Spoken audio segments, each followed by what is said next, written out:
otito ka m ga-enye gị Chukwu na-agbara m ọgụ bịa ka ị nara ekele m ekele ka m ga-enye gị otito ka m ga-enye gị Chukwu na-agbara m ọgụ bịa ka ị nara ekele m ekele ka m ga-enye gị otito ka m ga-enye gị Chukwu na-agbara m ọgụ bịa ka ị nara ekele m ekele ka m ga-enye gị otito ka m ga-enye gị Chukwu na-agbara m ọgụ bịa ka ị nara ekele m nkọwa mmeso ọma Chukwu n'ebe m nọ chi ga-eji chi ga-abọ ngụkọwara ebube ya agaghị m akọcha ya akọcha amaghị m ebe m ga-ebido ebido amaghị m ebe m ga-akwụsị akwụsị Chineke adị egwu ọ bụ amama amasị amasị Chukwu juru igwe jụọ elu ụwa onye bi n'igwe were ụwa mee mgbakwasị ụkwụ ya eze bịa nara ekele m Chukwu bịa nara otito m asị n'ọnụ m bụrụ sọ ọnụ ozu gị nye gị ekele arụ m niile bụrụ ọnụ ọnụ ozu ịkọwa mmeso ọma gị eze m bịa nara ekele m bịa nara otito m bịa nara ọjịja mma ekele ka m ga-enye gị onye ọma onye amụma Chukwu nara ekele ekele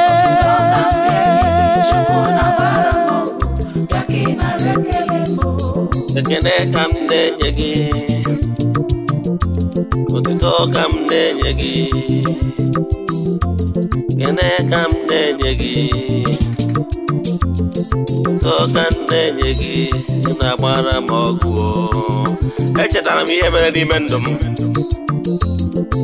n'arọ 2021 n'anya bụ ụbọchị n'isi ụtụtụ anọ m na be m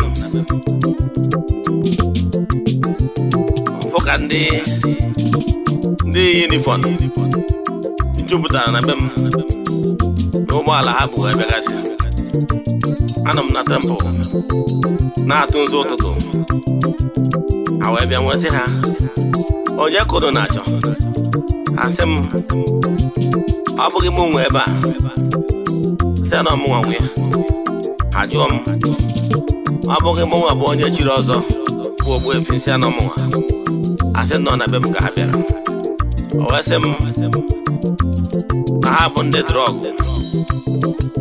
na ha bịara ka a saghachi ebe m ka a mara ihe butere ụdị mbuli elu a wee sị ha ebe ka a ga-ebido maka na clear conscience bears no accusation anyị ebido n'elu ka anyị ebido n'ala asị m ka agbago n'elu n'elu anyị bidoro ebe anwa ha nenecha ka ha na-enene nka na-asach ha nọkwa na kọlụ na-agbakwa onye zitere ha na onye osi imi achacha n'elu onwere ihe afụrụ agbarata n'ala asachịwakwa onwere ihe afụrụ awesị m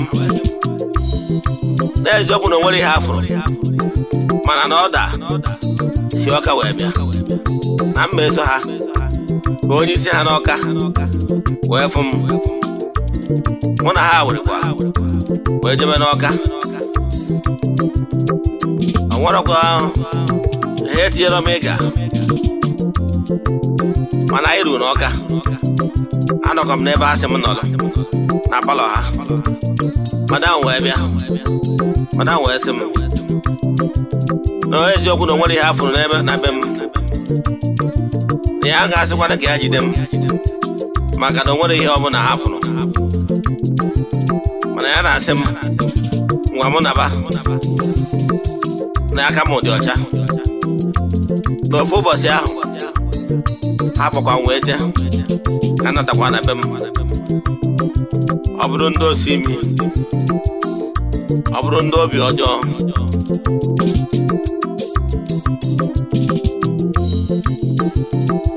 agaghị m eri otuto ruru gị, agaghị m ezobi ọmị na-emere m mgbe m che na olileanya m agwụla.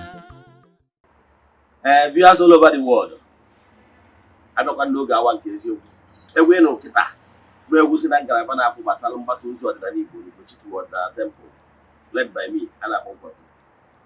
Ọ bụrụ na ị like ya bụ egwu ịnụ, jee na iTunes, the audio mark, and rest of them can download ya bụ egwu. We have all the rights. Yes, for some of you that are seeing me for the first time, call me Ogbuefi Eze-Ana Ugochi Oraifite. Abụ m onye isi nchụaja n'Ugochi Ọdịnala Temple. Anyị na-agba afa miri emi n'ụkwazị ọrụ mmụọ dị iche iche. Abụkwazị m onye isi nchụaja na ọdịnala Restoration Evangelical Mission n'ụkwazị onye mgbasa ozi ọdịnala Igbo. So you can call me a priest or an evangelist, I will answer. My mission is to help people live better life. N'ụbọchị taa n'oge awa nke eziokwu, isiokwu anyị bụ all you need to know about Afa. All you need to know about Afa consultation. Ndị Yoruba na-akpọ ya Ifa. Ya ka nchọ ka mgbe waru akụ Igbo si. But before we dive into today's lecture proper, important announcement. Don't forget that we are still in the month of January 2025. Our group rituals for the month has begun. You can join us anywhere you are all over the world. It's a whole month ritual. This morning I have gone to the temple to make declarations upon the lives of those that join us. Yes. Then we keep on doing it that way till the last day of the month.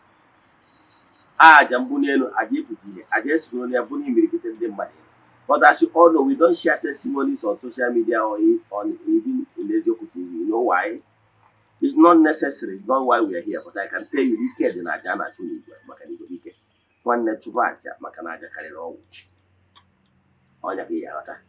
Then, the last day of the month, we visit the waters with the lady,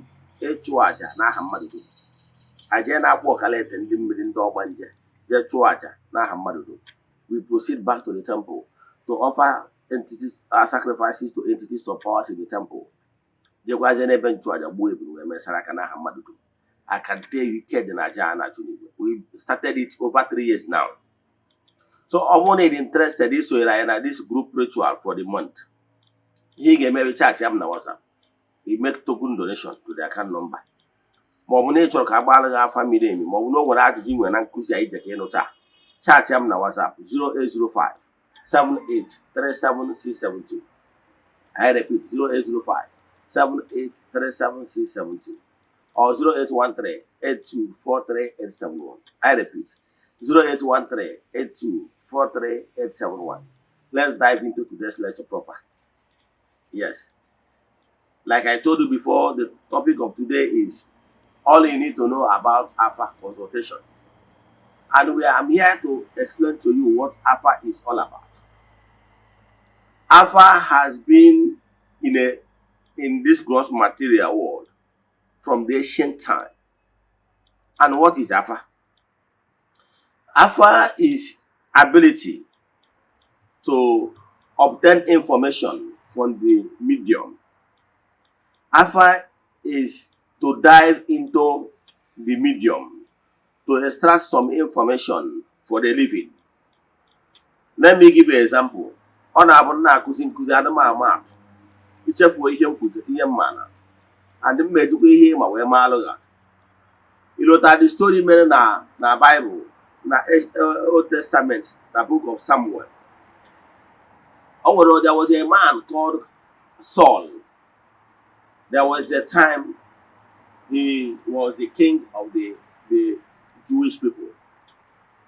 When things begin to go wrong, he thought it wise to consult the medium, the Afa, to know exactly where he had gotten it wrong. He consulted a woman, Afa. Is here in the Bible. Then let the woman consult and contact his ancestors so that they will tell him what and what he must do. That is how the woman began to consult. At the end of the day, the spirit of Elijah, Samuel, was consulted. And they now told Saul, why are you disturbing me in my resting place? You know the right thing, and he refused to do it. The same way, the same thing that is happening to you right now. Many of you that are under the influence of my voice right now, in Anunum, you knows the right thing, but you refuse to do it because of it. You are ignorant, or maybe you are thinking what people will say. People will say nothing. Once you achieve greatness, why you are dying in silence.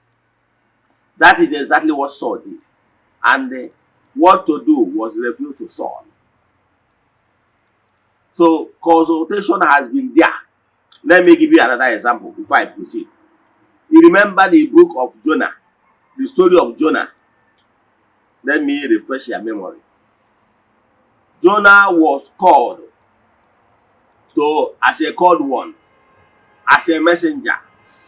He ran away, decided that he will never go that message to the land of Nineveh.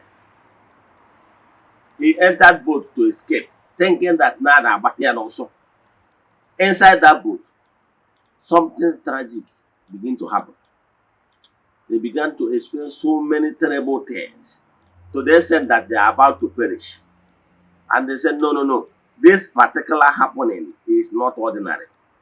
However, the loss was cast. And at the end of the day, everything became Jonah. I said, Jonah, what have you committed? Because of you, all of us are about to perish.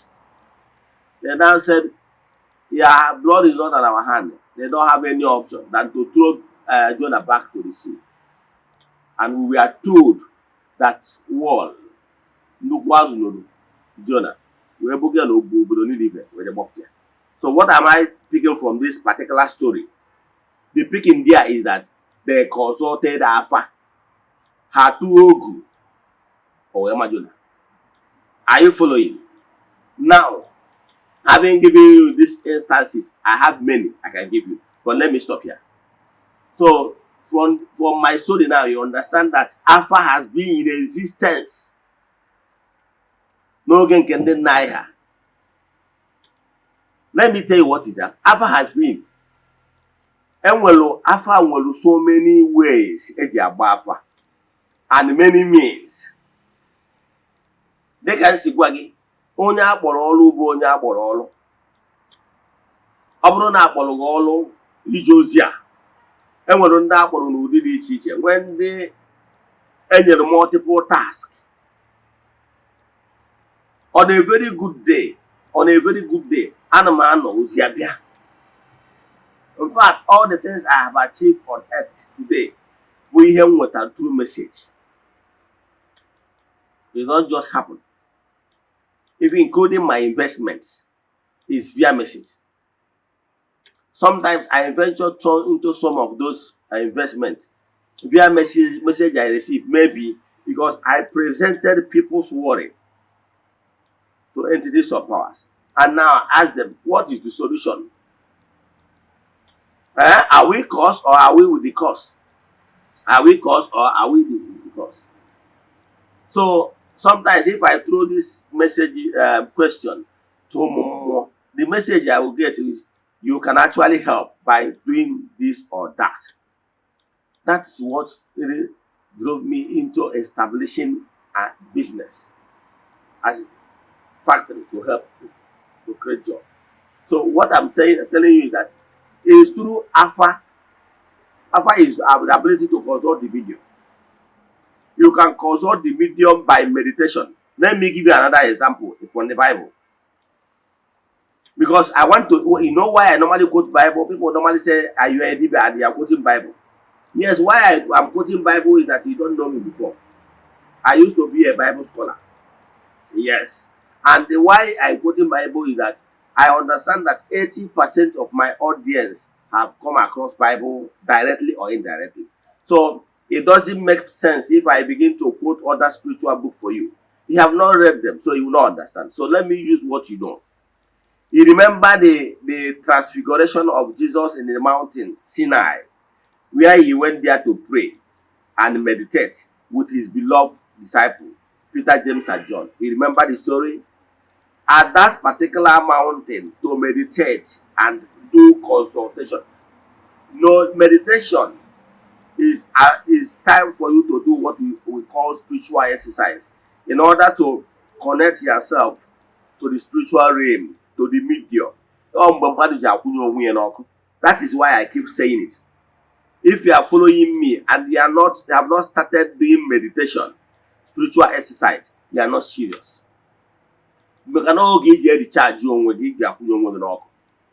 So this particular thing is what they did in the mountain Sinai. And we were told, according to that story, that at a certain time, there is this configuration, they transform. And they told us, according to that story, they began to see more than one person. They saw Moses and Elijah with Jesus discussing. What is the point there? The point there is that it's through meditation and silent moments, spiritual exercise, you will be able to connect yourself and got some information from what is happening in the other realm. Because I told you before anything happened in this gross material world, that thing must have taken on form in the spiritual realm. So that some of those things, when they are still in the spiritual realm, they can be pushed away from happening the way they intended to. Even if they will happen, if it's disastrous, they will happen very mild and appear symbolic redemption. So what I'm saying is to tell you that Alpha consulting the medium has been in existence. Now, I want to tell you, open your mind. Yes, you will learn something from me. Alpha differ. Method of Alpha differ from person to person.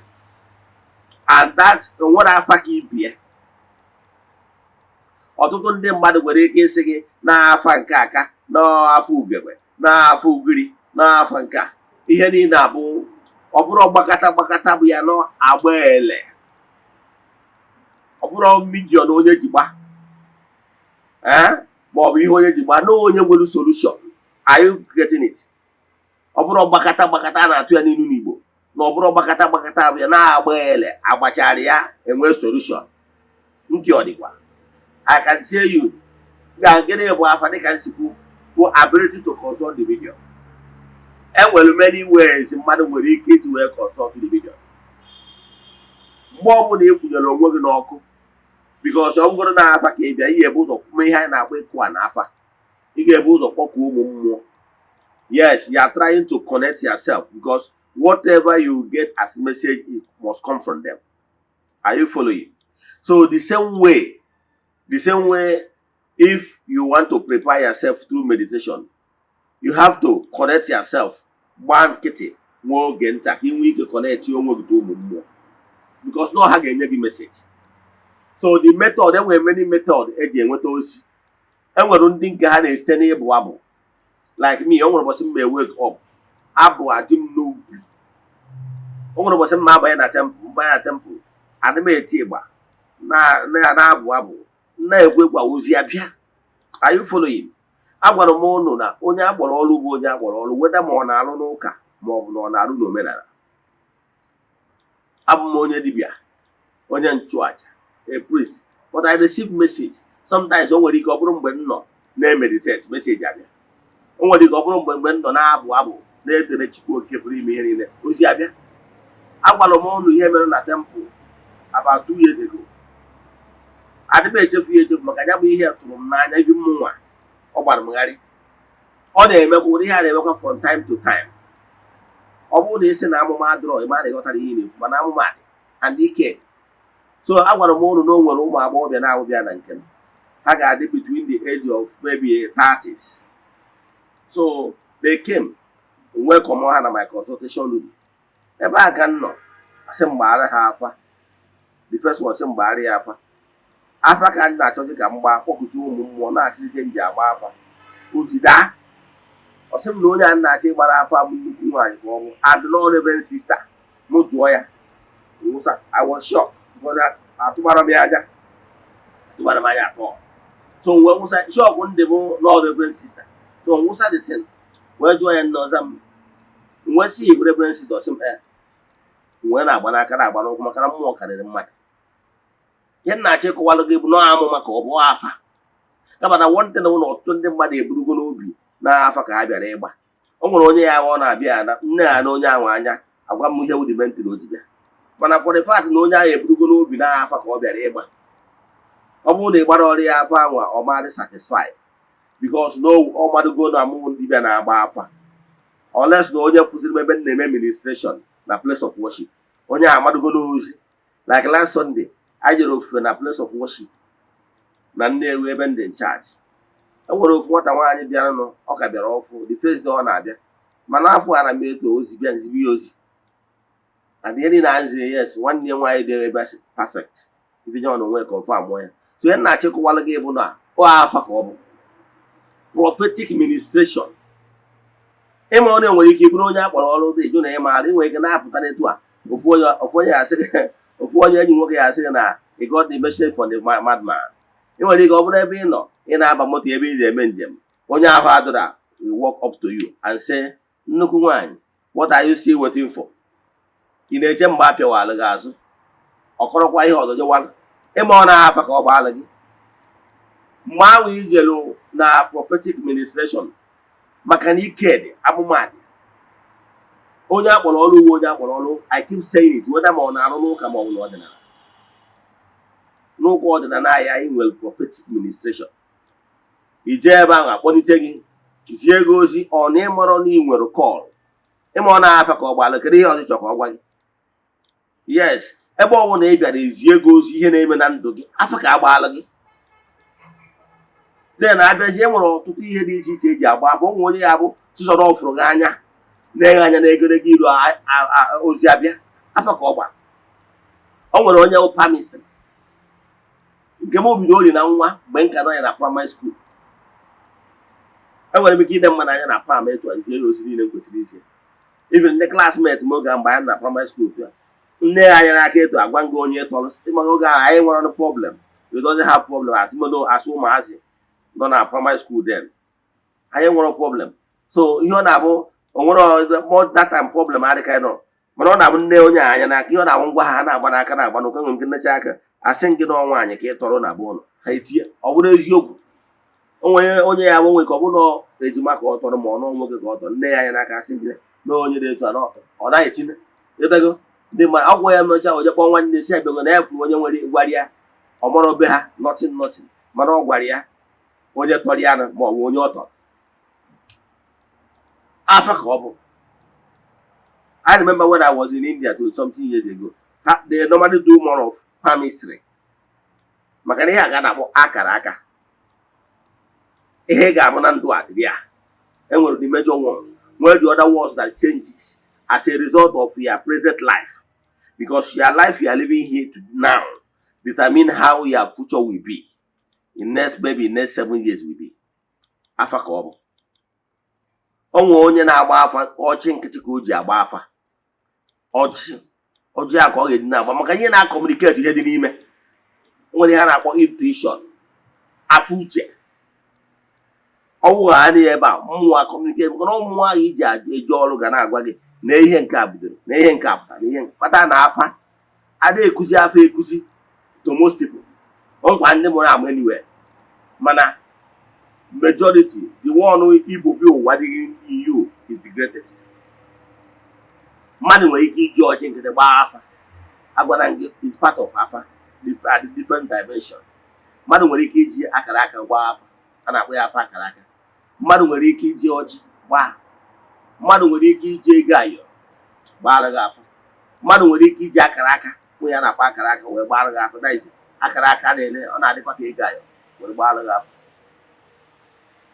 ọgwa ndị nwere ike use miro osikwa di ya onwe ndị na-agba afọ udu mgbe ha na-akpọ udu yes onwe ndị na-agba afọ udu ọyọchaa ya ọwụwa ya n'aka ihe ọwụpụtara osi ebe ahụ egwaghị ya onwe ndị na-agba afa dị iche iche onwe nke a na-agba afa ndị mmiri enwere afọ ugiri All those things are different dimensions of alpha. Yes. Enwere onye ọnwụ na inwere the gift, onwere ndị nwere ya, na inwere ya does not mean na ọ na-eme exist. Onwe onye ya awa bata etu a, ịbata na bie, ọ sị gị jide ya aka, jide ya aka. Ijide ya aka nwa, ọkpụkpọ afa gị, ọ sị gị okwurukwu bi okwu. Mgbe anwa o jidere gị aka, ndị pastors na-use that one. Mgbe ahụ o jidere aka sị ụka ikpe ekpere.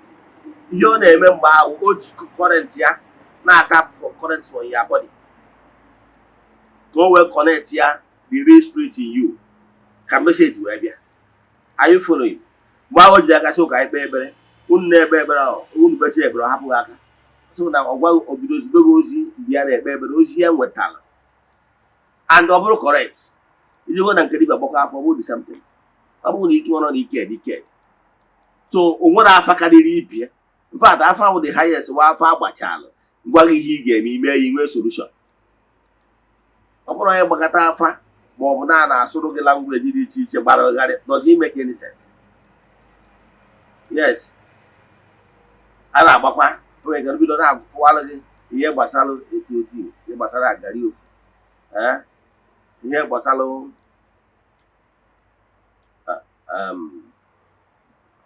ndị ọrụ ahụ ma ọ bụ na-akụwala gị gbasara ndị ọkalete and rest of them. Those things, do you get that message? You are not. At the end of the day, you will still see because kụwara m ihe afakwu. Ọ bụrụ mmadụ niile nwere the gift ịda akụwara ya na language ị ga-anụ immediately. Because sometimes enwere ike agbasisi ya bido kọwara gị, if na some message will get lost. Yes. But ọ bụrụ na ị nwere ị na-anụ the language mgbe a na-agwụ ya, ihe aka grab many things than emesisi akọwa. Unless onye nwere the ability ga-abụ ọ na-agwụ ya, ọ na-ekwu na language ị na-anụ immediately. So ọ bụrụ kere the system or method onye use nwoke dị mkpa. Ihe na-edere bụ ozi ya eziri gị onye nnene eziokwu. Ozi ya eziri gị ka a gwado gị mee ihe na-eto imechaa anya ife. Enwere so many ndị wụ the gift a wụ ọnatara chi dị ha n'ime. Nwee ndị bụkwa nke ihe na ose riri eri, a na-eri ose. Onwe ndị na-eyuzu witchcraft, rie amoosu, ha ji agba afa. O nwere ndị mụ na ha riri ose na abụọ. Ihe afụrụ n'anya. O nwere ike oricha ose na abụọ anwa before obido gbawa afa ọha yie onwe. Anyị dọrọ ọkpọchara ofu mkpọ ọtaba ma ọ bụ na ọnwụdo ka ga nwa bọtụrụ kaikai ka o sie wee selite. Ịghọtara ya? Mana o nwere onye nwere onyinye nke ihe ọ na-agba afa ebe ọ bụla ọ fụrụ ọnọrọ ebe agbaala gị afa gwawa okwu ndị exactly ka ọ bụ. Ike. So ghọta ihe gbasara afa bụ na onye bịakwutere nwere the ability to consult mmụọ so gị, gwa ha gwa ya ihe gbasara gị na ebe asụrụ asụ debere ọdụ, what they will do in order for you to be active. Ka ị kwụsị ịkwụ ọta. The ability of the person to consult the medium in order to extract information from them about you. That is consultation. So what I can tell you today is consultation is real, and there were so many ways to consult. Yes. There were so many ways to consult. So any method they use in order to get information of the current standing in the spiritual realm concerning so person. So can I say here you welcome here for you to have idea of what Alpha is all about. Yes. Alpha is all about. Maybe I make consultation. After tapping your energy, or the reason, on the neganya, on the easy, on Abba. Because all more than we are. All more than we are.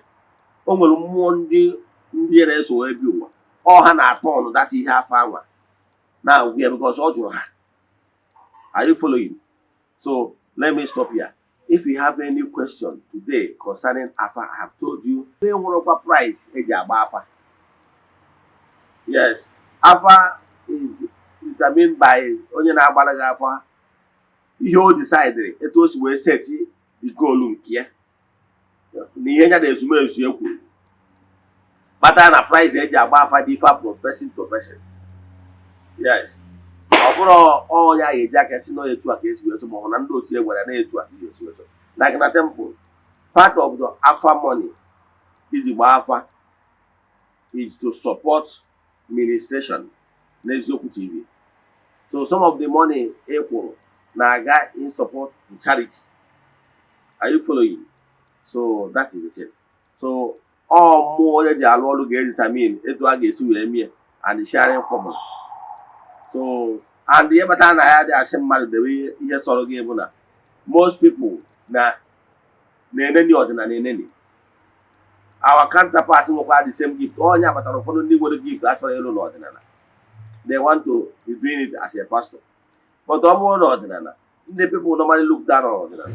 Mmadụ ga-abịa ka ị gbara ya afa.